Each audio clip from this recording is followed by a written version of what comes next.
Selamat pagi dan salam sejahtera bagi kita semua. Hari ini kembali berjumpa dengan Bapak Nidian R. Siregar pada mata pelajaran Ilmu Pengetahuan Alam. Sebelum masuk ke materi, ada beberapa hal yang mau Bapak sampaikan. Yang pertama, mohon video ini ditonton sampai habis. Jangan dilompat-lompati atau dipercepat sehingga kalian dapat memahami materinya dengan baik. Yang kedua, setelah selesai menonton video ini, tulislah kembali materi yang terdapat pada video ini di buku catatanmu dengan rapi dan semenarik mungkin. Yang ketiga, jika ada pertanyaan yang berkaitan dengan materi ini, silakan catat di buku latihanmu. Nanti kita bahas pada saat pertemuan atau visitasi selanjutnya.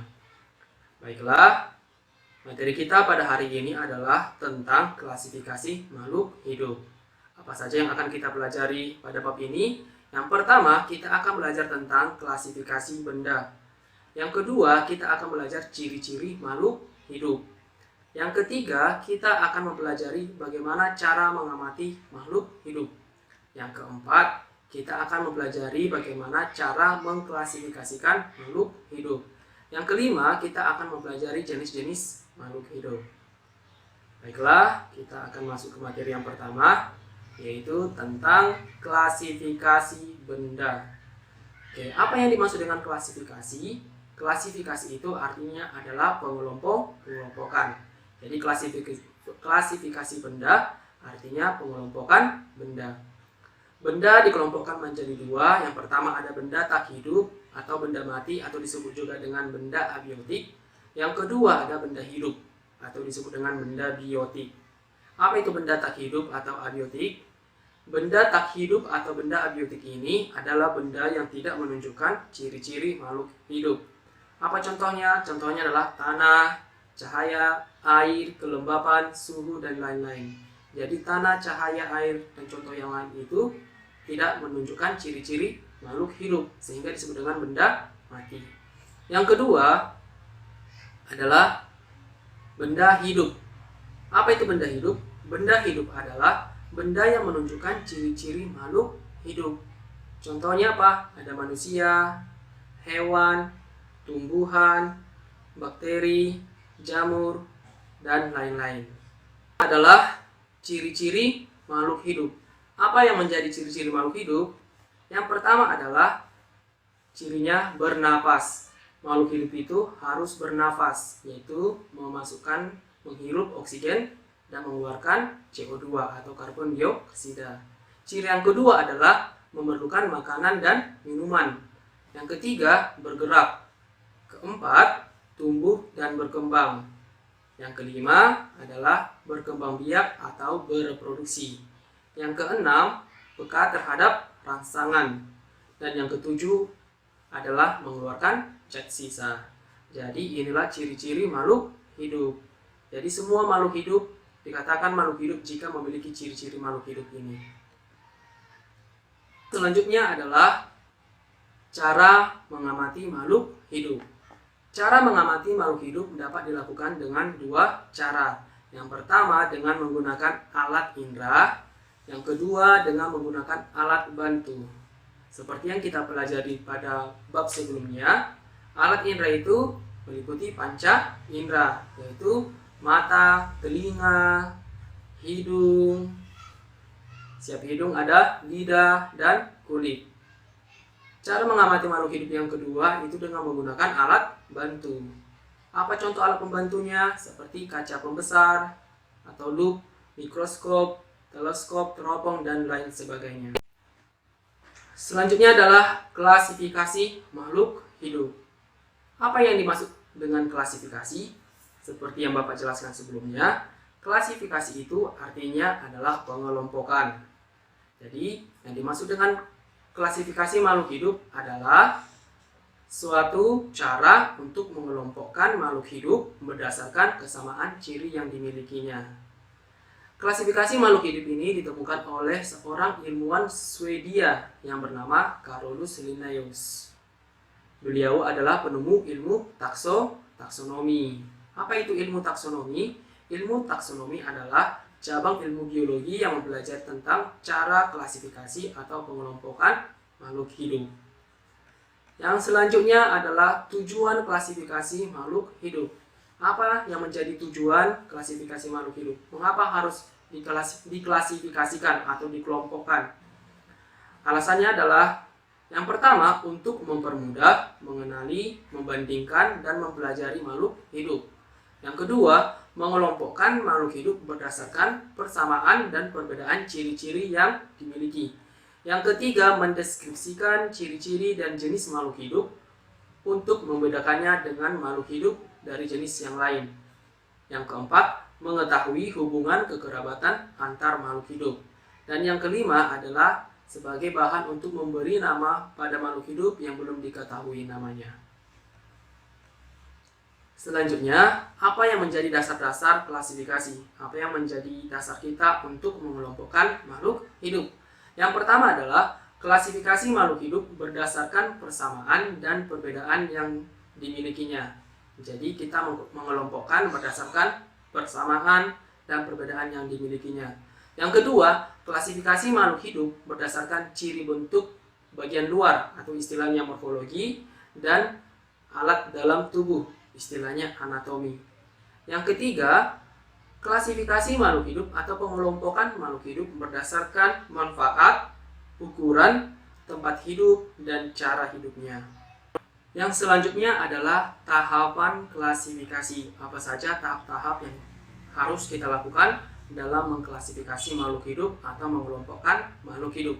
Yang pertama, kita harus melakukan pengamatan sifat terhadap makhluk hidup. Setelah kita mengamati, yang kita lakukan yang kedua adalah mengelompokkan makhluk hidup itu atau makhluk hidup tersebut berdasarkan ciri-ciri yang kita amati.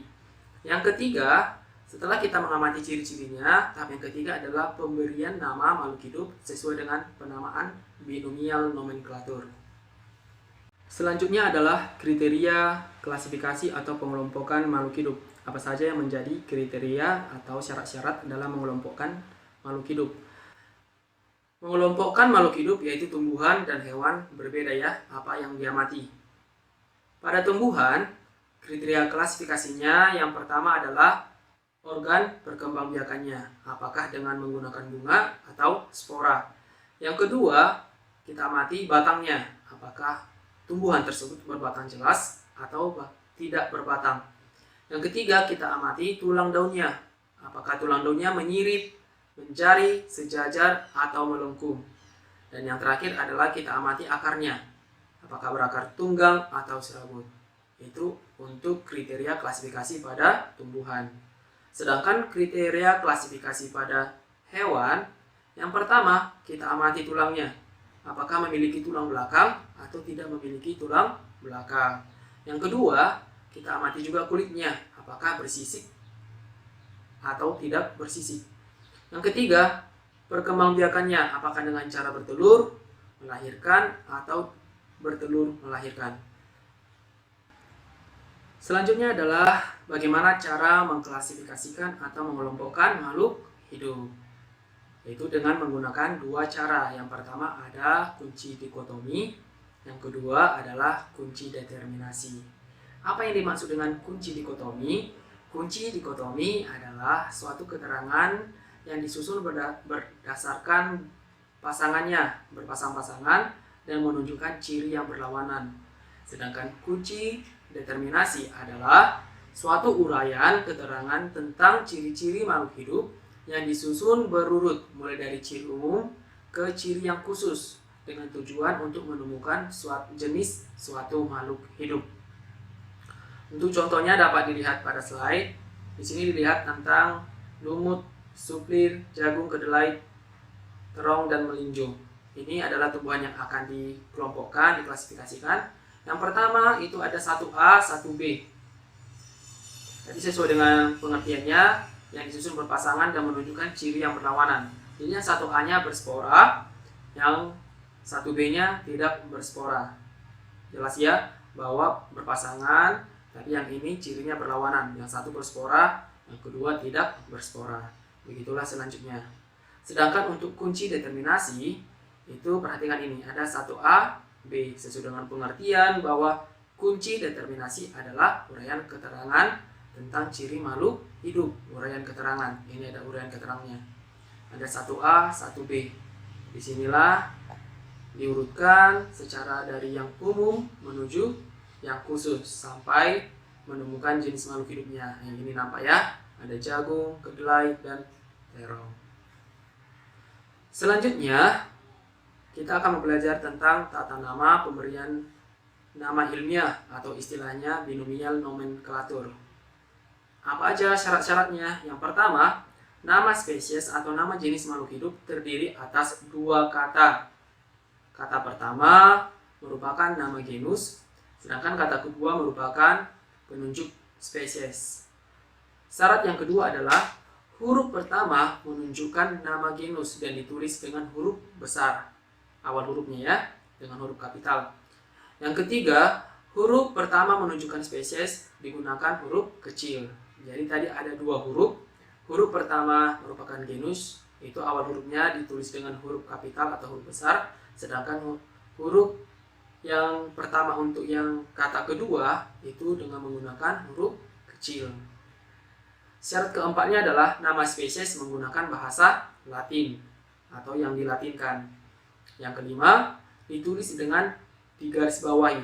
Jika tidak digarisbawahi bisa dengan dicetak miring atau huruf tebal. Contohnya ini. Nama Latin untuk kucing adalah Felis domesticus. Perhatikan penulisannya. Tadi terdiri atas 2 kata, ada Felis dan domesticus.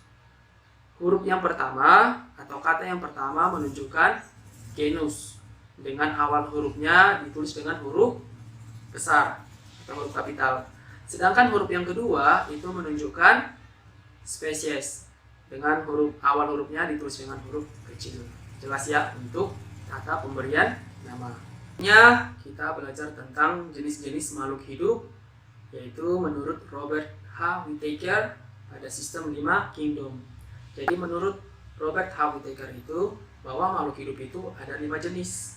Yang pertama ada Monera, yang kedua ada Protista, yang ketiga ada fungi atau jamur, yang keempat ada Plantae atau tumbuhan, dan yang terakhir adalah Animalia atau hewan.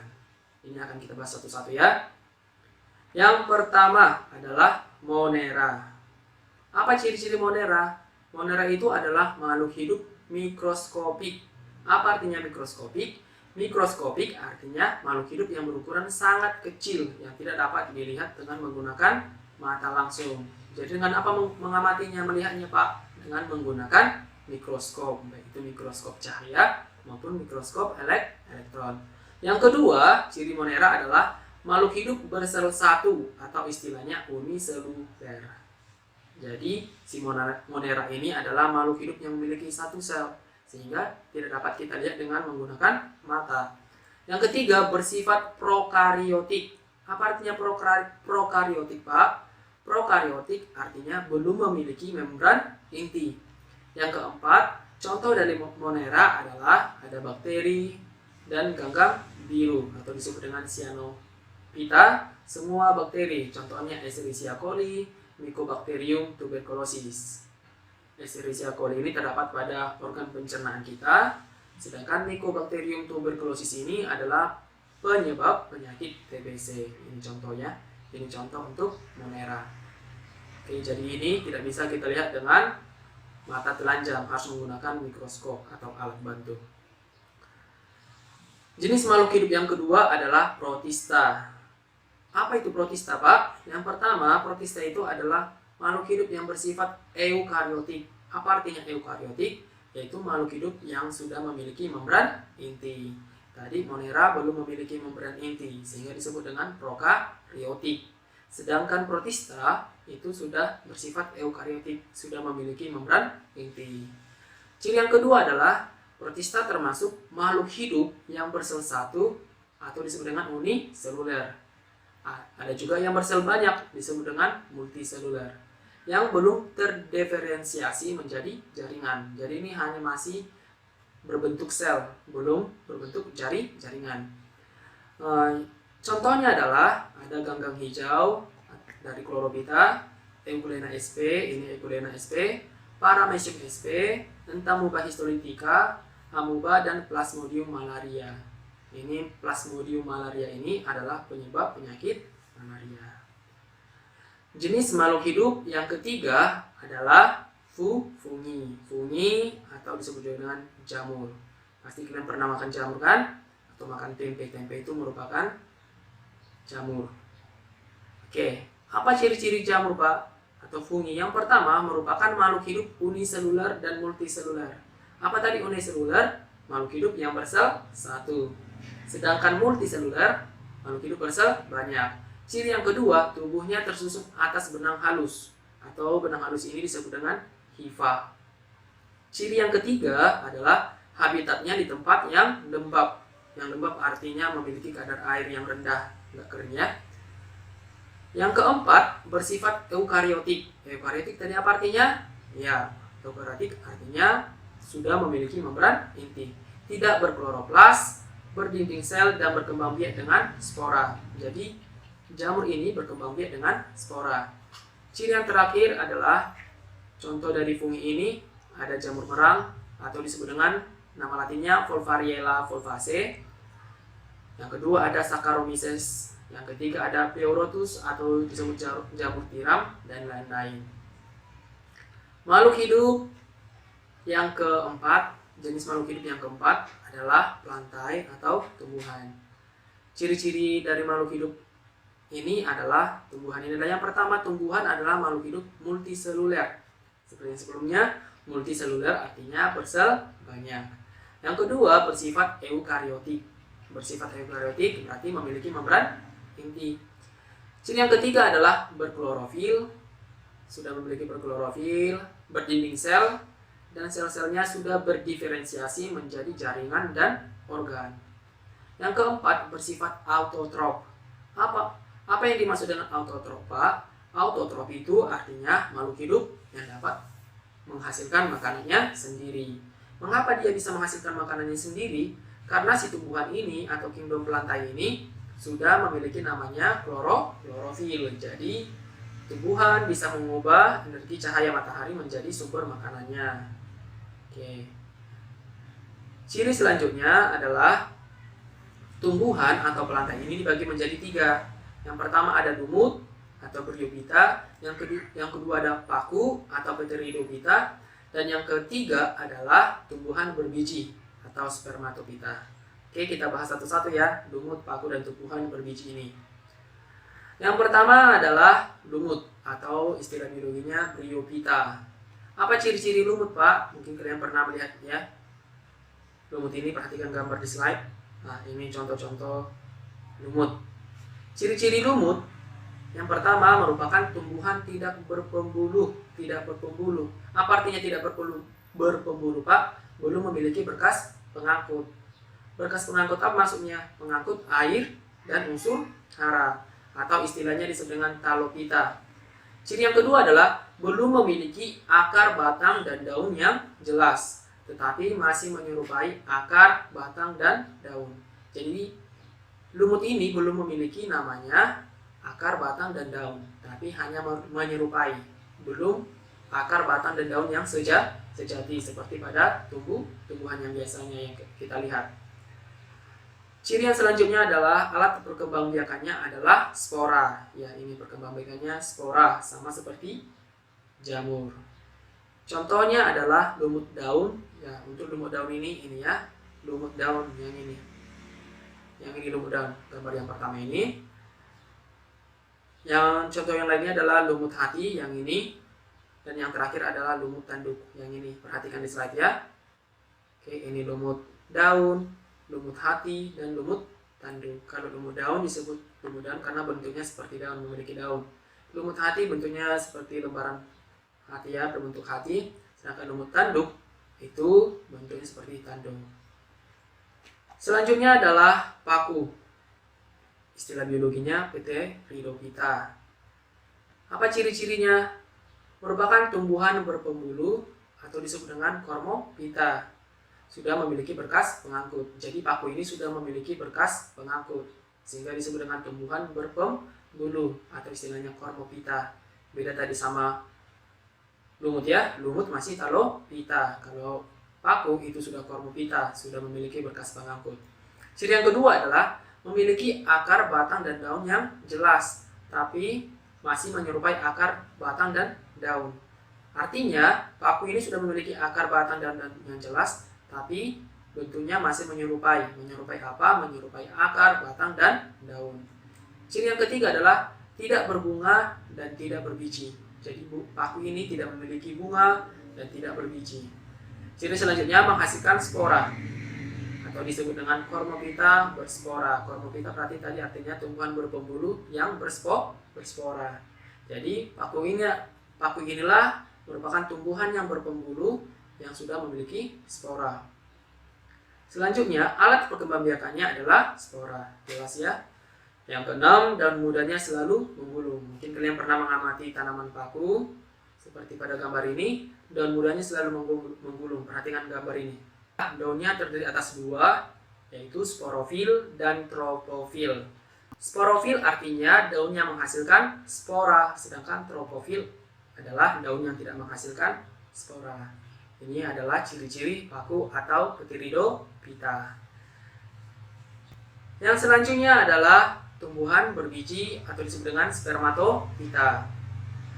Tumbuhan berbiji atau spermatophyta ini terdiri atas dua lagi. Apa aja itu? Yang pertama ada tumbuhan berbiji terbuka atau disebut dengan gymnospermae, dan yang kedua adalah tumbuhan berbiji tertutup atau disebut dengan angiospermae.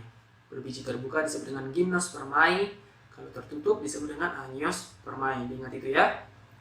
Untuk ciri-cirinya berbiji terbuka. Tumbuhan berbiji terbuka atau gymnospermae ini memiliki ciri-ciri. Yang pertama, berbiji telanjang. Berbiji telanjang artinya tidak memiliki daging buah, jadi yang nampak langsung bijinya. Ciri yang kedua, alat reproduksinya berupa strobilus. Strobilus ini bentuknya seperti kerucut. Ciri yang ketiga adalah batangnya besar dan berkambium. Yang keempat, berakar tunggang dan ada juga yang berakar serabut. Yang kelima, contohnya adalah cemara, pinus, melinjo, pakis haji, dan damar. Yang kedua, berbiji tertutup atau istilah biologinya angiospermae. Apa ciri-cirinya, Pak? Yang pertama, berbiji tertutup. Artinya, bijinya dibungkus oleh daging buah atau istilah biologinya carpels. Yang ciri yang kedua adalah batangnya besar dan berkambium. Yang ketiga, berakar tunggang dan ada juga yang berakar serabut. Yang keempat, dibedakan menjadi dua, ada yang monokotil dan dikotil. Masih ingat ya, monokotil berkeping satu, bijinya berkeping satu, sedangkan dikotil bijinya berkeping dua. Contohnya adalah mangga, jambu, advokat, anggur, dan nangka. Ini contoh gambarnya. Yang di atas ini adalah yang ini berbiji terbuka, perhatikan pada slide. Yang ini contohnya ada pakis haji, Tosycas rumpi, ada melinjo, Gnemon, ada loba, ginkgo biloba, ada pinus atau Pinus conforta. Ini adalah contoh-contoh tumbuhan yang berbiji terbuka. Apa tadi berbiji terbuka? Yaitu berbiji telanjang yang nampak langsung bijinya. Inilah contohnya. Yang kedua adalah tumbuhan berbiji tertutup, angiospermae. Ini contohnya ada semangka, anggur, alpukat, apel, dan buah persik. Ini semuanya disebut berbiji tertutup. Kenapa tertutup? Karena ada dibungkus oleh daging buah. Daging buah inilah yang kita makan. Dan jenis makhluk hidup yang terakhir adalah hewan atau istilahnya animalia. Apa ciri-cirinya? Merupakan makhluk hidup multiseluler. Apa multiseluler tadi artinya? Ya, multiseluler artinya makhluk hidup yang memiliki sel yang banyak atau bersel banyak. Yang kedua, bersifat eukariotik dan tidak memiliki kloroplas. Jadi kalau tidak memiliki kloroplas berarti dia bersifat heterotrof. Apa artinya heterotrof? Tidak dapat menghasilkan makanan sendiri. Berbeda tadi dengan tumbuhan. Tumbuhan bersifat autotrof atau dapat menghasilkan makanannya sendiri. Mengapa? Karena memiliki kloroplas. Ciri yang ketiga adalah tidak berdinding sel dan sel-selnya telah berdiferensiasi membentuk jaringan, organ, dan sistem organ. Ini makin sempurna ya. Jadi pada hewan atau animalia ini strukturnya makin sempurna, sudah terdiri atas jaringan, organ, dan sistem organ. Dan ciri yang terakhir adalah umumnya dapat bergerak bebas. Nah, ini contohnya ya, perhatikan di slide. Hewan atau animalia dapat dikelompokkan menjadi dua. Yang pertama ada kelompok Avertebrata, yang kedua ada kelompok Vertebrata.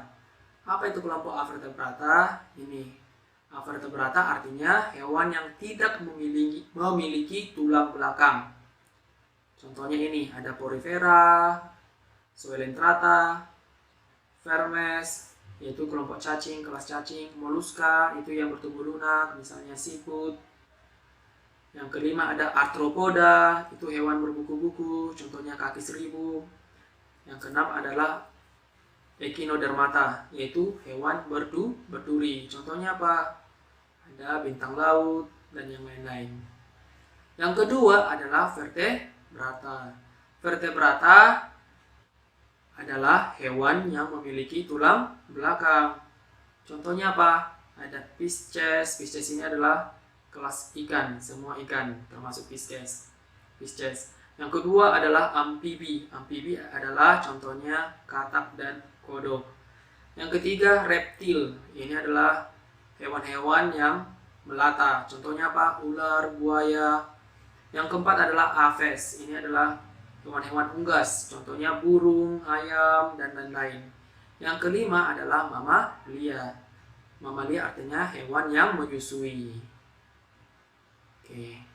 Jadi untuk mempermudah kelompok hewan Avertebrata ini, di sini Bapak kasih singkatan, yaitu tinggal baca ini. Pocovermae. Itu singkatannya apa? Singkatan Po Porifera, Co-nya Coelenterata, Ver-nya Vermes, M-nya Mollusca, A-nya Arthropoda, E-nya Echinodermata. Jadi cara mengingat cepatnya adalah kelompok Avertebrata tinggal ingat Pocovermae. Po-nya tadi Porifera, Co-nya Coelenterata, Ver-nya Vermes, M-nya Mollusca, A-nya Arthropoda, dan E-nya Echinodermata. Sedangkan untuk kelompok Vertebrata, cara cepatnya mengingatnya adalah param. P-nya tadi Pisces, A-nya tadi amfibi, R-nya tadi reptil, A-nya aves, M-nya mamalia. Itulah untuk jenis makhluk hidup yang terakhir. Baiklah, demikianlah materi yang dapat Bapak sampaikan. Bapak harap kalian dapat memahaminya dengan baik. Mohon dicatat kembali dengan rapi di catatannya, dan jika ada pertanyaan dicatat di buku latihannya, nanti kita bahas. Dan mohon dibaca kembali buku-bukunya agar lebih memahami materi ini. Demikian yang dapat Bapak sampaikan. Atas perhatiannya Bapak ucapkan terima kasih. Selamat pagi.